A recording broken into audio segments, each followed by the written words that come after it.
Good morning, good afternoon, good evening, whatever time of day you're watching me. So it's story time again.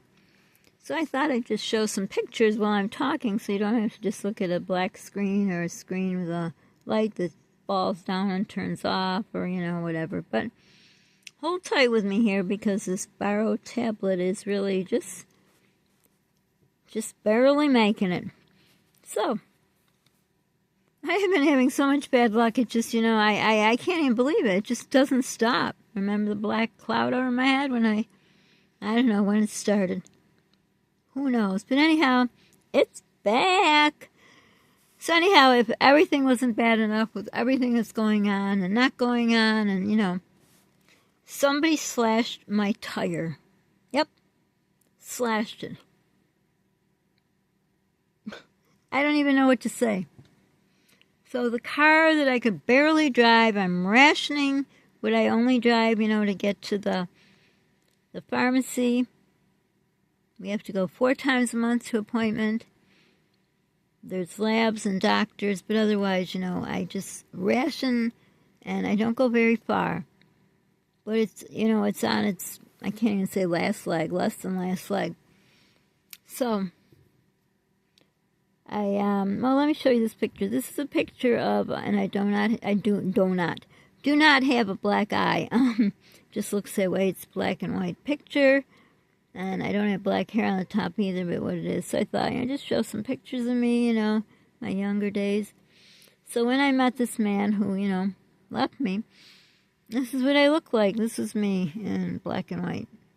I think I had a normal phone where you could make it like black and white. But anyhow, so this man who we are legally connected to, I called because we were talking about that he would do a loan for me so I could get a car. Basically, probably so he doesn't have to hear from me anymore. But I think he said, so I can get us where we need to go, our son and me. And he would do it. He said to call and remind him. I did. And guess what he said? Because we talked it over. I called the bank 3 times. I got all the numbers, crunched all the numbers, figured which way to go. We talked about a lot of things. And then, guess what? Well, the day I met him, we were going to go out dancing. I know, it's kind of weird. You just meet someone go out dancing. But it was a place where I had gone. It's this other person I put on these get-togethers, so I knew everyone there would be safe and whatever. And this is what I wore. Now, I have a method to my madness. No, I don't know. A reason why I'm showing these particular pictures. Well, this is what I wore. I owned 1 black dress at a time. Actually, I always would say I owned only 1 black dress, but I forgot about this black dress. So I guess I owned 2, but this one was all I wore during that period of time. So this is all I had when I went out dancing. This dress, black stockings, and my shoes. Not stilettos, just black, with a heel. So, let's do a little backstory. Do you think he married me for my looks? I don't know. I don't think I'm any kind of looker, but I was thin. And I guess some men like thin women. Some men like big women. Women. Some men like blonde women. Some women like redheads. Brown hair, whatever. I don't know. But as you see, I'm thinking he was superficial. He liked me for the money I was making. At the time he met me, I was working 3 jobs and going to college to become a nurse. I had a house, 2 cars, and property in Canada. Pretty good catch. But I also had a bunch of kids from my first marriage. But he didn't think about that. He didn't make no problems. Oh, that's great. Dumb blonde I was. What guy's gonna want a woman with a bunch of kids from another man? First red flag, but you know what I say. When I fall in love, I become deaf, dumb, blind, and stupido. Stupid. So anyhow, back to the story. So I called him back as he told me to, because I listened to what he says. called him, to remind him, told him the number, wrote it down also in a, email, because he told me to, and he says, nope, not doing it. I says, you promised. And then I went on to say, because we had talked about this, I said, well, these are the dates I'm going to give you that all appointments we have to go to are our son and me. I put all my appointments aside. I'm not well either. And I have very serious doctors I have to see. So I'm not sure why he thinks he's the only one to get to see doctors. I mean, we have to too. Doctors, like I say, lab, we have to get medicine. We would rather shop at the grocery store than do Insta ripoff, right? But there was no way talking into it. Well, what he did is he has these people who are in his brain that he goes visit once a month. He has no money, keeps complaining he has no money, but he has excellent, excellent credit. So he has no money, but he can travel, eat out, everything, but he promised. What he did is he called those people. Female people. Well, I wouldn't say they're female, but, manly-looking females. Skanky, that kind. Anyhow. This is between us, him and I, and he said he'd do it. He said, yeah, that would be good. The rate, the payments, I'd be making the payments, obviously. But he had to call those people that ruined our marriage. Let's go on to the next picture. This is a picture of me after we got married. I was pregnant with his child. Can't see my stomach. I thought you could. Anyhow, the other kid there is my youngest from my first marriage. I look real tired. Look at my eyes. My gosh. I was so tired. I had the kids. I was pregnant. I was babysitting for some kids. I was working somewhere else. I was exhausted. So, do I not look that good? As the years go by, I can't say did he want a skinnier woman. I got skinnier. I am scary skinny now. I'm afraid to look at myself. I'm afraid to go on the scale. But just thought I'd show you, he wanted a kid. There's a baby making machine, apparently. Maybe that's all I was. But anyhow, I forgot. See, I have only this crap to, I guess people who have cameras can stop it and go back and see what they said. I can't. So anyhow, absolutely not. He won't do it. I said, please, please. He likes when I beg to. Nope, not doing it. Blah, blah, blah, blah, blah, blah. Oh, I'm going to screw him over and this and that. Those are words of the tramps over there. Why would I screw him over? He pays me money, right? So if I would screw him over, well, the first thing he'd do is stop paying me money. But and it's very low payments for the loan. To go through the car deal, it's impossible. I don't know how anyone can afford a car. But anyhow, I said, basically, you would just take the car, sell it, pay the car off, whatever take you use. I don't know. It's all, he would be running the show basically, but why would I not pay? I need a car. And he knows better than that. Those are not his words. They're the words of the people that ruined our marriage. Does that make me upset? Sure as heck it does. And I'm tired of it. I'm tired of them running our lives.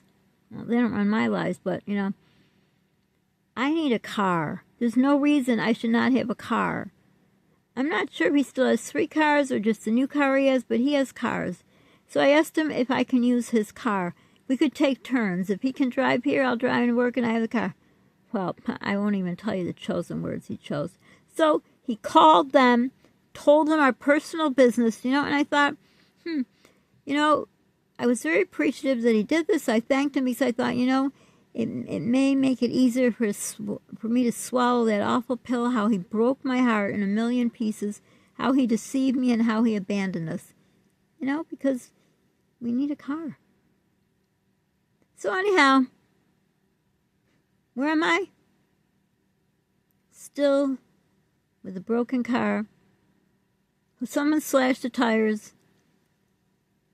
I have to get a tire because, hopefully I can still drive that little bit. That won't last long. It's going to be totally nothing because I know the things that are wrong with it, and it's He's on life support without the life support. So the tire is something that's not in my budget. But in 2 weeks, I can have a car. I don't understand this person. That is his son. I am still his wife. What is going on here? I don't get it. The thing is, we talked. I mean, he talked like a normal human being to me. And he says, yeah. And I spent the whole day calling around all the banks everywhere. Got the best deal, everything. And basically, we'd both be taking the loan. Wouldn't be him. It's kind of complicated, but it's just like taking money out of my home. My equity, the money I put in. So it's like we're both taking loan because we both got to sign the papers. But anyhow, nope, he's not doing it. Then he said, well, call me later. I did. Didn't answer, just his voicemail. And no, actually, no, I should take that back. It rings once, and then it's, you know, when you don't want to talk to someone, you press that thing. I don't know. He has an Apple phone or iPhone or whatever they're called. I don't know. I have a Samsung. I don't know how you do it. I guess you just, the call rings, and he knows it's me, and then he presses it, so I can't even leave a voicemail. Yeah, that's pretty bad. But I did call him, and, you know, when he said, I did send him an email to give him the information and the phone number to call. And he said he'd call Saturday, and he didn't. And then, you know, we did talk again to remind him. He says, nope, he's not doing it. And after that, I called back, and that's when it, one ring and done. And I've called a couple other times in work. For all I know, maybe he's blocked my email. I don't know, but he should have never talked to the skanks, okay? He shouldn't have. You know, you may have a different opinion, but your opinion is wrong, because sadly, I can't tell you the whole story because, you know, legality. But anyhow, I was excited. And sadly, and I should know better, well, the crappy track phone or pay-as-you-go, whatever these garbage phones are, it has to be on speaker or I can't hear him, because that's the way it works. He says garbage, it's dump. I'm sure someone returned it and I bought it. But anyhow, my son heard it, and he was so excited that he would actually be able to, you know, start learning to drive and maybe get a license, because why shouldn't he? Our other two children do. Should have never told him. But he's too afraid to write him. I said, well, then write your dad. He has no way to call him because he's not going to answer the phone from my phone. So he's afraid. I said, just, you know, maybe you write him. Maybe he'll think it over. No, he won't do it. He's afraid. So here we are. Look at my car in the snow. Yeah, we got snow too. And had to go pick up my medicine today, but can't. Have to pick up my son's medicine today and go buy some Ensure, but we can't. I emailed him, you know, the dates of appointments, and that we have to go. I mean, you can't just keep saying no and canceling. But he goes to all his appointments. So, is that fair? No. I was so excited. I mean, I say 1% I thought it's not going to happen. But I really believed him. What a fool I was. I believed him once again. And here I was carrying his child. That's what I was. Okay, hold on. I'm just going to show you some pictures for the heck of it. I don't want to talk anymore about this because I just want to enjoy the pictures, right? It's a Sunday, what the heck? I don't know, is it Sunday? Who knows? I just feel so bad that I'm so stupid to believe him. That I would have a car. My gosh. I'm a fool to believe him. Okay, hold on. So here I am. This is not that pregnancy I showed you. This is our second child. My younger daughter. This is her. I think I used this picture when I was talking about when I met my new grandson, but she's about the same age as my new grandson. This baby's baby. So my baby, that's me. My hair is not red. It's poor lighting. I don't have ring lights or anything. Because everything that's got to do with me always has to come last, and last, we never make it to the last. Never make it for what I need. It's okay. So that cute little baby has her baby now. So I thought I'd show it to you again because, you know, it was, I don't remember how I did the other video. Anyhow, I'm just rambling. So I hope you enjoyed. She was a little chunker, wasn't she? A lot of hair. Okay.